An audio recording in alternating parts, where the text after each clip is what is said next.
and welcome back to After the Epilogue, a book podcast. From our yearly reading wrap-ups to our opinions on popular books, we cover about anything and everything book-related. So if you're a reader like us, make sure to stay tuned.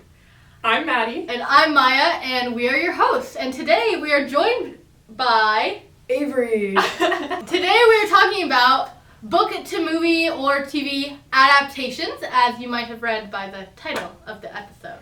But we are joined by Avery. Yes, why are you an expert? Why do you have a PhD in this subject? I've read the Percy Jackson books multiple times, and I've also watched the movies, and that goes for other books too, not just Percy Jackson. Yeah, okay. Watched a lot of movies and books. Yeah, real. Watched a lot of movies. Big media person. Yeah, so the big question, what is your favorite book to movie adaptation? Oh my gosh. This one's really specific, actually. A Man Named Otto. It's called Otto, I think, in America. I don't think his name is technically Otto. Mm-hmm. It's like Ove or something. Yeah. But that one was really good. Oh my gosh. I could read and watch that so many times. I've never heard of that. Wasn't that recent? Mm-hmm. Well, no, they remade it. It was Okay. originally like Scandinavian or something, Got it. and then they remade it What to about be you? American with like Tom Hanks and stuff. My favorite is probably Catching Fire, Hunger Games. Solid. Pretty accurate. Yeah. And I really enjoyed it. And it was just so visually appealing. So I enjoyed it. I have a few favorites. Probably Pride and Prejudice, the 2005 version. Little Women, directed by Greta Gerwig, and Heartstopper. Yeah. So, there you go. Love Heartstopper. Okay, first major question. When you are reading books and movies, should you separate them as two different things? Or should they try to stay as true to the original? Original, for sure. Like, I think of The Witcher, like, that was a really good, like, well, that was technically, like, video game to, Yeah. but, like, I like whenever they say original to the one that was first, because obviously all the creativity goes into the first one, every idea and stuff, and it's like, I don't really like whenever they just kind of divert from that, because it's kind of taking away a little bit from the original authors or artists, like, Yeah. ideas. I feel like when they're remaking it, they definitely have to include the original person. Yeah. Agreed. Unless they're dead. 100%. Yeah. I think you have, like, the namesake, and that is where the original media should be, and it should be replicated for the movie because that is what is loved. Like, that's why you're making Agreed. the movie or TV show, and so I think you should stay true to it, especially because I really enjoy the books, and usually I enjoy the books more. Yeah. So I would like to see it true to the book. I think when the movies are made, though, you obviously can't have 100% of what was in the book. So I think it's kind of important to realize that this is the book character, this is who the character is in the book, and then this is who the character is in the movie. And they're not necessarily always the same person.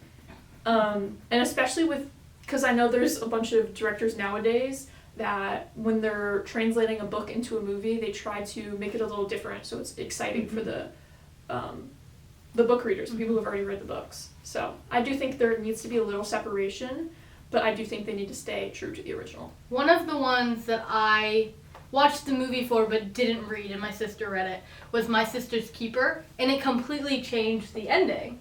And like me as a movie watcher, I enjoyed it. It was a good movie. Yeah. But it completely changed like the whole concept of the ending. And so I think in a way it's interesting, but you know, like for a reader's point of view, like you know what you read and that is what you want to see. And I think it's disappointing in that aspect. A Clockwork Orange was another one. They didn't include the last chapter, which wasn't included in the American originally published edition, so the movie didn't include it.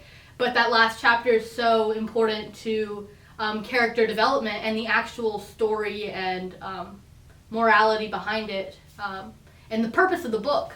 So that was a disappointing one that like also. So Why getting not? into that, it's very obvious, especially from what you said, that reading the book first or watching the movie first skews the view a lot. So how would someone go into a book or a movie when what's the difference basically? People who watch the movie first versus people who read the movie or read the book first. Here I am reading the script. Yeah. I think, I feel like usually people who watch the movie first don't have as deep as an understanding Yeah. of everything, or like don't appreciate it as much as people who read the books first. I think that's honestly, in my opinion, why it's more important to like watch the movie. I mean, sorry, not watch the movie. Read the book first, because you develop more of a like relationship with the characters and like a deeper understanding of like the environment and things like that. And all those types of things are so important to me whenever I'm like consuming media or something like that. And books introduce environment and introduce characters so much better than movies do. And I think that's I think a big part of that is in books you're able to see like almost every character's inner dialogue and what their motives are, and the way that the narrator kind of tries to push the reader to view a character in a certain way. Yeah. But with movies, people can have so varying opinions. Yeah, because you're seeing it from a third-person perspective. Yeah. And just an overview, whereas in the books you're actually hearing those thoughts, and then there are more characters, usually in the books, and characters that are left out in the movies. You see that a lot with Hunger Games, or at least the depth of characters, and Harry Potter, like, characters just don't exist in the movies. And so you're missing out on that. And then, like, in my household, we had a rule, and there were, like, a lot of exceptions, but for, like, the beginning of my life, the majority of my life, there was a rule in my house that, like, you couldn't watch a movie before you read the book. And so, like, for me, that was, like, all I knew. And I think it's so important to read them first. I do think that's the story. Yes. I do think there's a lot of instances, though, where you're not necessarily motivated to read an entire book on a subject until you watch the movie. Yeah. So I know you haven't read the Heartstopper comics. Mm-mm. And after watching the series, do you think you're a little more motivated than before? For sure. I honestly didn't even know they were, like, or I knew they were comics, but, like, I didn't really, like, I don't know, it didn't really click with me whenever I was watching it. I was never like, oh, I should probably, like, stop in the middle and read the comics first so I can, like, experience it more. So, yeah, no, I didn't even really realize until I had already finished it and, like, gotten into the, like, kind of, like, fandom of it, and then been like, oh my gosh, these are, like, really beautiful comic book series, like, I should read these. So, yeah. Same with Howl's Moving Castle. Howl's Moving Castle is so beautiful. Talking about Howl's Moving Castle, let's talk about the importance of soundtracks in movie and book adaptations. Arguably, that is the most important thing in any movie, in my opinion. Like, you can, because the soundtrack, it does so much for a movie. It creates so much feeling, especially like horror movies. Like any horror movie. The Shining. Oh yeah, no, because that's what it creates, that fear, like the tension and like, the build up and stuff. Yes, it is so important. That's honestly the one reason I think if I ever were to argue that movies are better than books, I would argue that because of soundtrack. Exactly. That's so valid. Yeah. I haven't read Howl's Moving Castle, but just because of the soundtrack, that was a major part of motivation for me to love the movie so much, because it just adds to the aesthetic and the feel of the movie, and it's, I don't know, it's so crazy. And also when I'm reading books, I don't read without music playing in the background. I'm the same way. So if it's been made into a movie, bam, already got your soundtrack.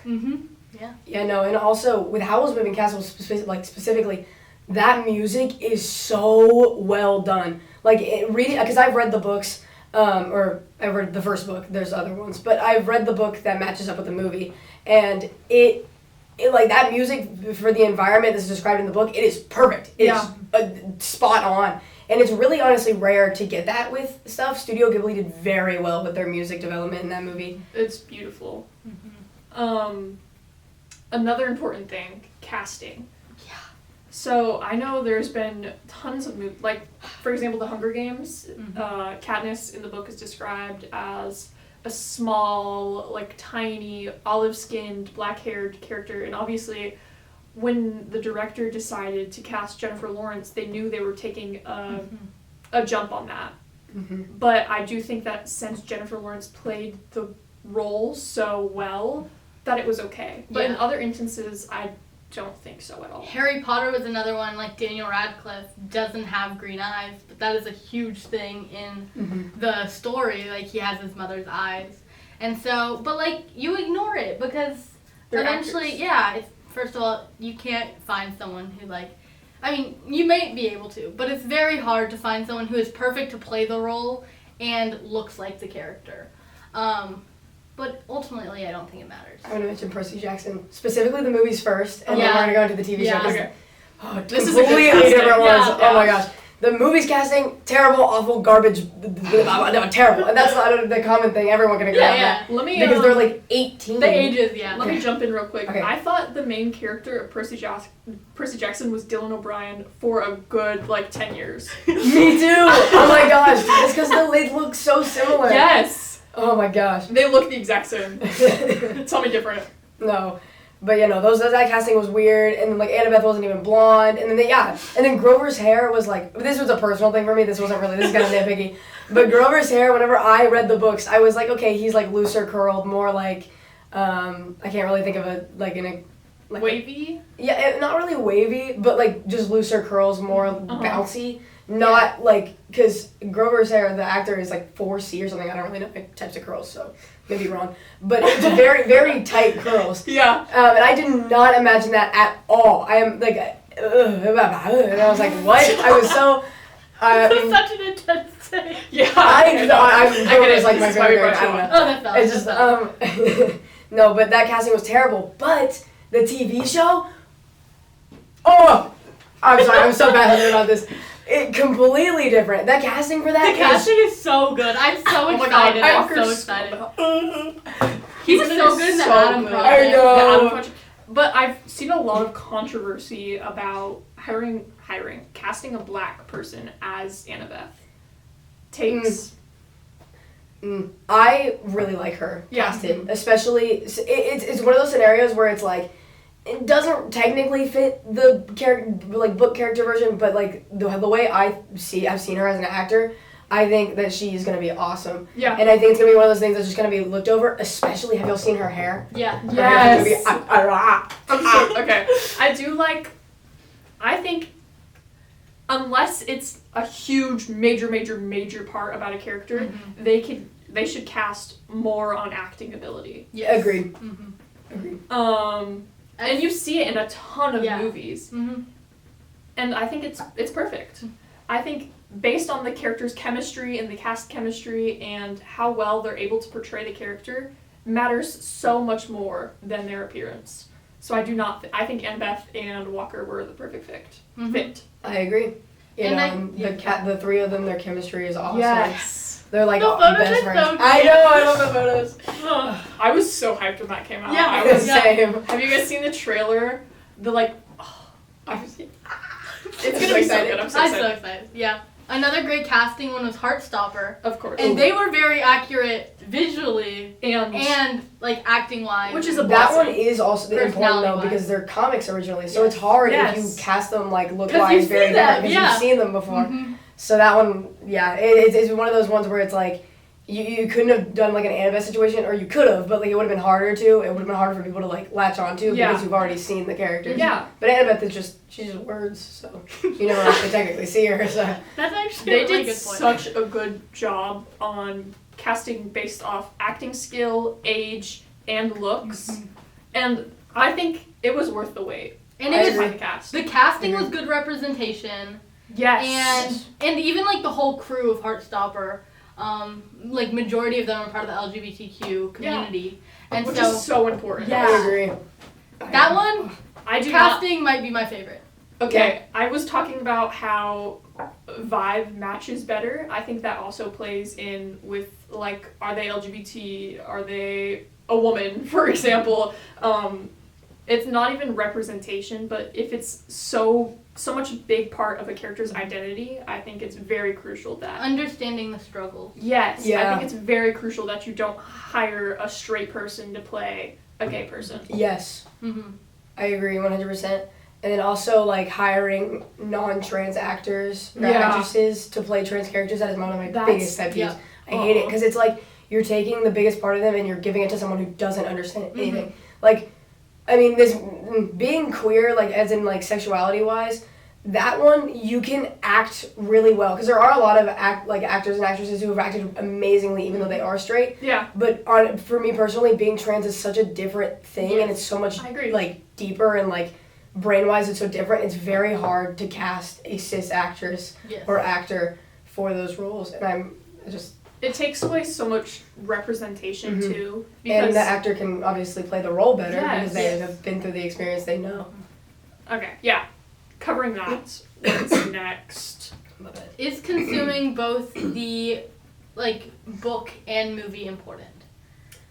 I mean, depends. It depends. For me, like if you're watching the movie first, then yes. But if you just read the book and you're like, I don't really feel like watching the movie, then it's kind of different. But honestly, I'd say consume both unless it's again it's like the Percy Jackson movie situation and you read the books and you're like don't watch the movies, then it's different. But I think it's not necessarily like important, but I think it's value, like it's a good experience. Adds value. It adds value. Yes. Yeah. Also, if you're gonna have these like strong opinions and then you're gonna argue them on like Twitter, but then you haven't read the books or you haven't watched the movie or you haven't done your like research. The amount of Harry Potter fans I've talked to who have only seen the movies and have like super strong opinions about Snape and liking Snape have gotten on my nerves so many times because he's portrayed in the movies as like better on the morally gray spectrum, whereas in the books like agree to disagree. Yeah. That's another thing I want to talk about.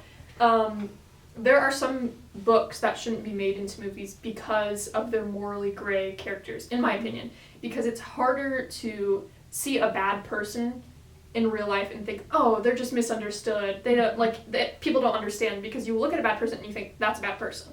Without the inner monologue and turmoil that you get and read within a book, it's hard to relate and like these characters. So, in my opinion, it's a lot harder to like movies with morally gray characters than books. Yeah. I 100% agree. And I think that plays in with Snape. So people always like Snape in the movies because J.K. Rowling, J.K. Rowling. Yeah. As a whole. But she really liked Alan Rickman, and so she ended up like writing Snape better. But also like Snape has this whole history with like Harry's father and the Marauders, which we don't see in the movies in a like morally gray light. We only hear like the negatives from Snape's perspective, and so people get a very skewed version of that too. Yeah, I can see that. And like I like Alan Rickman. Love Alan Rickman. Die Hard, good movie. I love Die Hard. But that doesn't mean you can like love Severus Snape. Same with Tom Felton. People find him very attractive, so they like Draco. Yeah. Which it's is not always how that works. Anyways, speaking of books, I guess, I'm trying to transition. What books would you like to see made into movies? Oh, I don't know. I mean, you're gonna have to come back to me. Okay. Song of Achilles. Yes. Oh, actually, I haven't even read the book, but the Song of Achilles would make for an amazing movie. I want some good fight scenes. I want some good Have casting. Have you watched Troy? No. I haven't watched Troy. I know. What? Troy, it was just basically the worst, watered down, bad translated version of the Iliad. And then they took away all the queer representation. And so it's just gross. And I think like making up for it by making a movie for the Song of Achilles would be awesome. I want some good battle scenes. I would cry my eyes out. Oh yeah. I have mine. Oh, what's yours? It's kind of stolen because I see it on the iPad. Oh. Heartless. Any Marissa Yes! Meyer book. Any Marissa Meyer book. Oh my gosh. Oh my god. am not the biggest romance fan, but I would die. I would turn into this girly girl. My heart would be fluttering in that movie theater. I would die. God. Oh my gosh. Heartless. And her entire the Cinder series. Yes. I would go crazy for that. Any Marissa Mayer book, in my opinion, besides Renegades, because I think it would be hard to portray these fantasy aspects in a real life, but Heartless is a good one that I think if put in the right production value, could make for an amazing movie. I agree. And I think it would get a lot of traction because it's the it's for people who don't know, it's the origin story for the Queen of Hearts and Alice in the Wonderland. It's just so good and it's so sad. It mentally destroyed me for many a month. And then another one for me is The Maze Runner, which it's kind of impossible now because the actors are You can get new actors. like 30 years older. But they stopped after, movie 3? I think Yeah. But there's more books, and it curdles my blood. I want to see the resolution. I don't know. Valid. And I love Maze Runner. Another one for me would be Solitaire by Alice Oseman. I just want to see Michael Holden on the big screen. I really love Michael Holden. Any dystopian book. Oh, real. We need more dystopian movies. Mm-hmm. I'm tired of these lame movies that are coming out. I want to go back to 2016 where the dystopian movies, Divergent, The Maze dystopian Runner. genre was Yes. thriving. Hunger Games. We need that back. We need more dystopian in my life. Yeah, that's valid. Well, we're getting the Hunger Games prequel, the movie. I'm so excited. I'm so excited. That book was so good. I haven't read it. You should read it. I'm obsessed with Hunger I Games. am obsessed with the Hunger Games franchise as movies and books. I haven't read or watched them, so it's like weird. Oh, Like, we gotta get I'm into gushing it. about them, and Yeah. I'm like, You're just there. I'm just like, hey guys. Okay, covering some of our favorite, we're talking about Hunger Games. I think the casting for Hunger Games was, like I said, so good. The chemistry between them was so wow. Maya has strong opinions about this. I don't have strong opinions about this. I have the wrong opinions. I am in love with book PETA and movie PETA. We're gonna gush about this for a few minutes, so I'm sorry. I'm You just listening. listen. It's Yeah. beautiful. I think he is such a strong character. I think he has such a I deep disagree with this. meaning. I think Maddie has a crush on PETA. I think does. I do. I definitely do. It's like every blonde guy she reads. No, like, I don't like blonde. I swear to God. It's books, okay? They skew. He was the first blonde kid I felt, not blonde man that I fell in love with. I can't. Who's this actor, Josh Hutcherson. He's really good in Bridge to Terabithia. Love that book to movie adaptation. That was real. He's great in that one. Hunger Games. Okay, Hunger Games. He did well. I just don't like PETA that much as a character. I don't like Gail Moore. I just don't like PETA that much. We'll have to do an episode over this. Because Yeah. She doesn't like PETA. So TikTok, come for her. I'm just gonna shut Beat her up. Whoa. That's a solid situation right there. Anyways, the fashion, the way they portrayed the movie was very good, and I'm very happy that they took the production value they needed to make it a good movie adaptation. And you need to watch them. Yeah. You know, I'm gonna read them first, and then I will watch them. Yay! You see, like, Effie Trinket's outfits, all of the Capitol outfits, Yes. I've never watched them, but Katniss's this is what I can outfits. say. Yeah.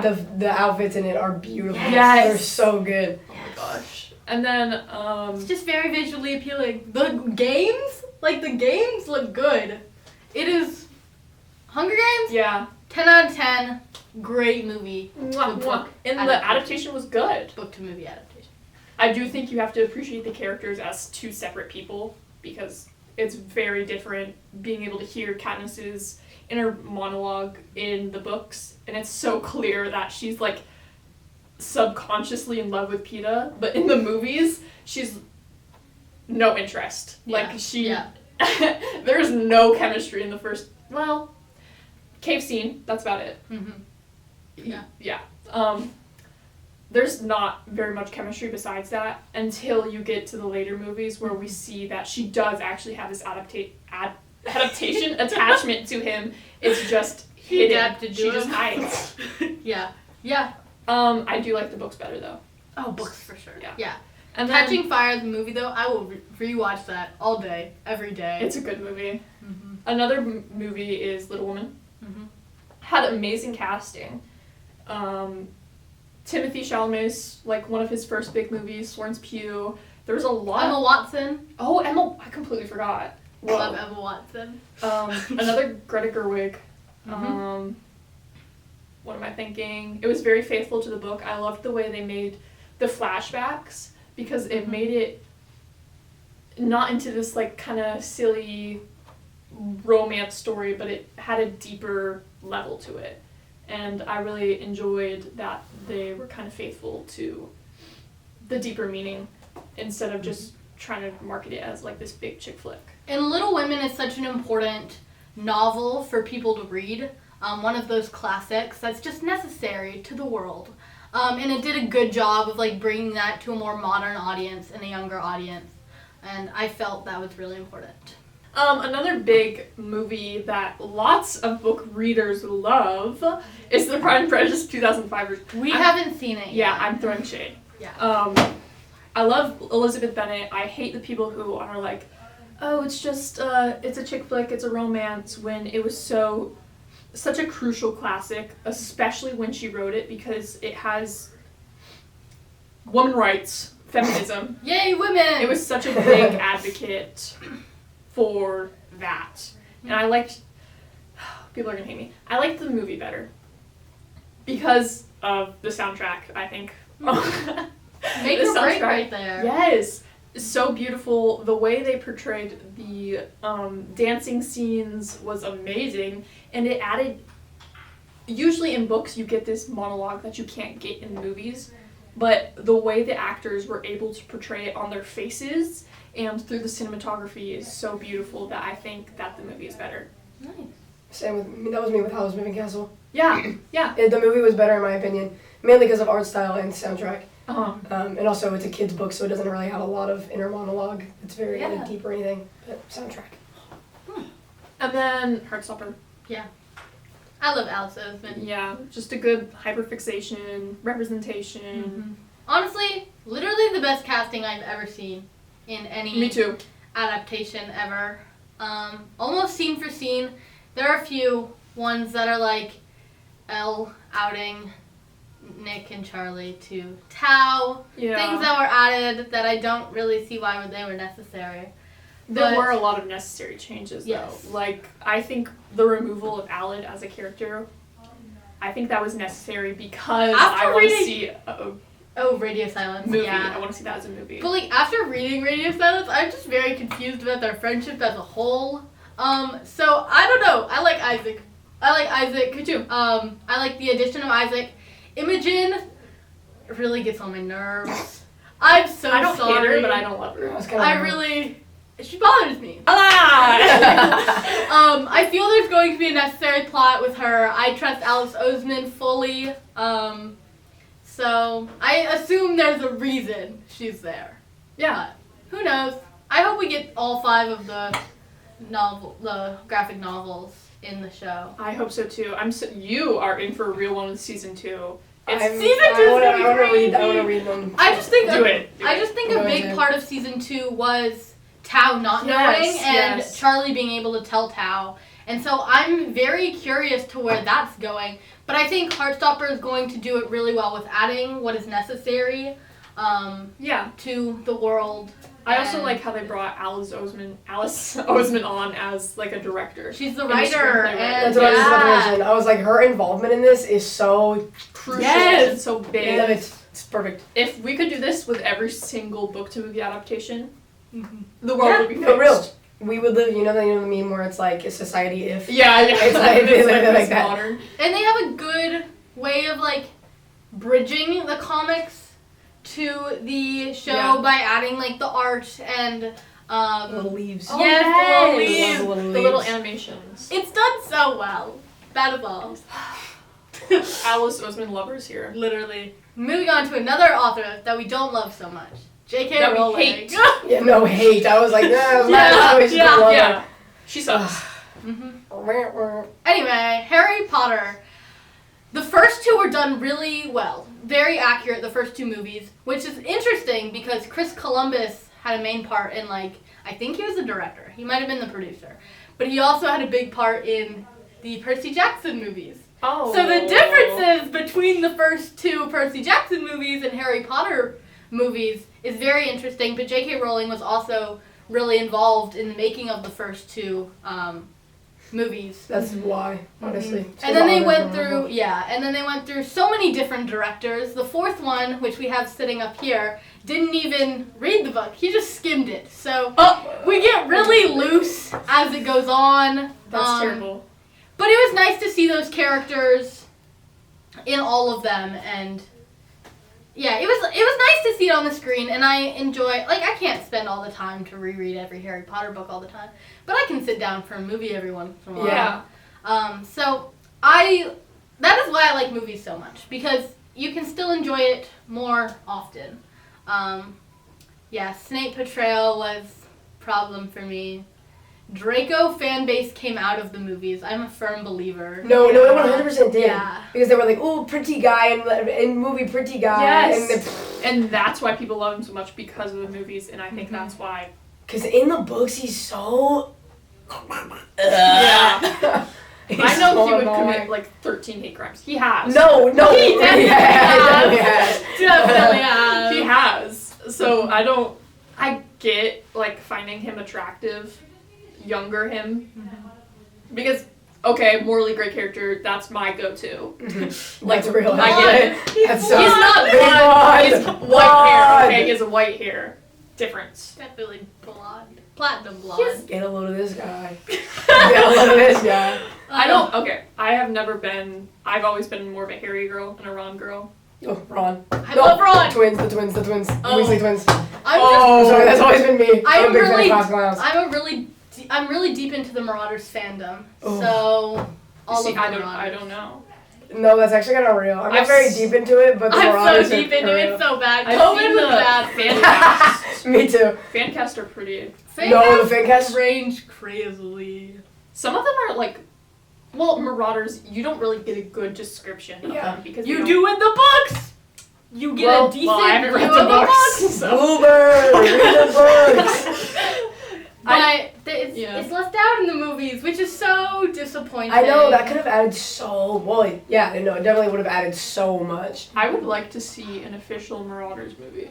That would go crazy. Because J.K. Rowling. Oh, yeah, no, true, actually, because J.K. Rowling would ruin it. Well, get rid of her and then get a new... Kick her out. Yeah. Unofficial, I guess, though. Yeah. Someone make one of those YouTube short versions. Oh my god! It's a little short movie that's like 30 minutes long. It's like the... Have you seen the Detroit Become Human? Like, they made Yeah. They do that. And then, obviously, there's a bunch of adaptations in the makes. Percy Jackson. Especially with the growing rise of book talk. We love book talk. I love book talk. I love it sometimes. Yeah. That's very true. I hate some of it. I like Maddie's book talk. Yeah. All the time. Okay. So yeah, we have Percy Jackson, which we've covered a lot, and I'm super excited for. They both die at the end. It's being made into a series, and Bad Bunny is on it. That's a little bit of whiplash. I think it was Bad Bunny. First of all, I don't think it should be a series. I was scrolling Twitter. I don't I think it should be a movie. Series. Yes, it takes place in one day. I think the book is already long for a day, but a series, I feel series are made more for things that take place long, like series, over time. Book series. Yes. Yeah, no, real. I think even Hunger Games would have made a good series. Shoot me if I'm wrong. But I think Hunger Games could have made a good series. Because then you can go chapter by chapter, get really in-depth, specific. But they both die at the end. Make it a movie. Yeah. What are you doing? I don't know how you're going to go episode by episode. Because there's going to be like one episode. But Bad Bunny, faith is in you. Oh, God. That's kind of scary. I'm Bad scared. Bunny directing that. Yeah. Red, White, and Royal Blue. I was a little skeptical for. I didn't know about this one. Yeah, it's like made, like it's filmed. What? Yeah. It's not out yet, but it's coming out. Oh my gosh, I'm so behind. Yeah. But I keep getting edits of the two main actors, and now I'm excited for it. So I have a little hate on the guy. What's his name? He's been in other stuff. Henry. It's just because the only thing I've seen him in Purple Hearts, and his acting was not. It was cringy. I don't think he was given great material. Is he the? He's the main Oh man. no! Yeah. No! Yeah. He's the love interest. Oh no! He's supposed to play a prince. And He's played Princess before. Wait, no, yeah, but like you're talking about the love interest in Purple Hearts. Is that? Yes. Oh no. Okay. For some. Oh, I just bumped my mic. For a second, I got scared. Like I was like, okay. That's. the love interest in Jump Purple Hearts scare. is playing the love interest Prince in Henry. Red, White, and Royal Blue. I don't see that. First of I'm all, really he's hoping not that it's just bad blonde. material. Second of all, Neither is Josh. Henry was supposed to be like this super tiny and like frail and You know, he's a little British. No, boy. he has a swimmer's build. which That's is usually tiny and skinny. frail. Oh, you're right. I know Yeah. swimmers. Swimmers are. Well, they're tall. And the thing is, They are like we were tall, talking yeah. about, we want to cast based on appearance or acting ability, and I feel like he has none of the above. I feel we should have hope. I'm wanting to have hope. I'm but wanting to have also, We'll Seven see. Husbands of Evelyn Hugo is being made into a movie. I just coughed. I was streaming and then I just. That would be an amazing movie. I haven't read it. I need to. It'd be kind of ironic though. They need a female director for this. Oh no, really, man, so true. If it's a male director, I don't think it's gonna be a good movie. It's Yeah. gonna be another. I just totally blanked.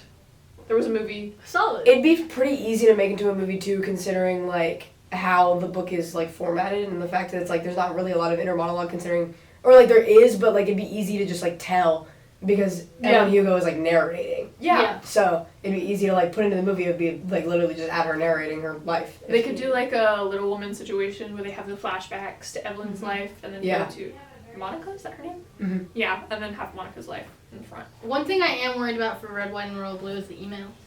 Yes. Oh, okay. We just totally backtracked. Yeah, we did. But a major That's how my part mind works. about the book is their love emails.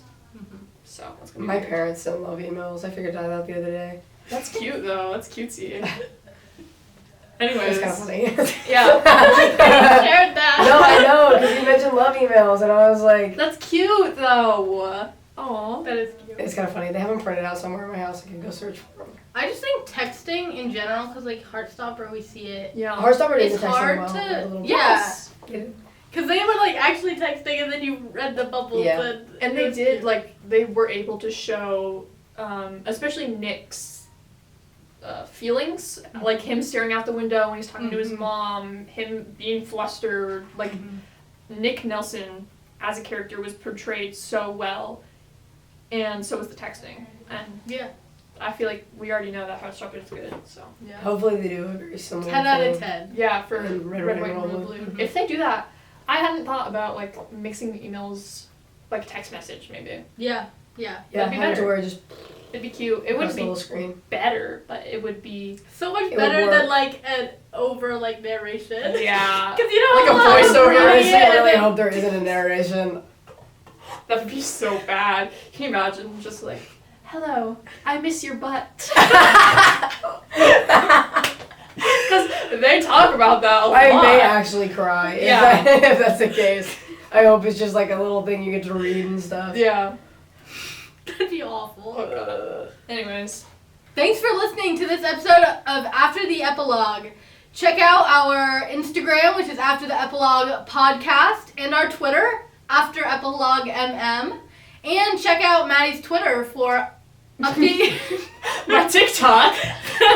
Maddie's TikTok Yeah. for some behind the scenes and updates on all of those social channels, which will be written. After the Epilogue is hosted and produced by Madeline Glenn and Maya Ortiz, and today we are so thankful to be joined by Avery Richards. Thank you guys. Thank I love you. you. Bye bye. Bye.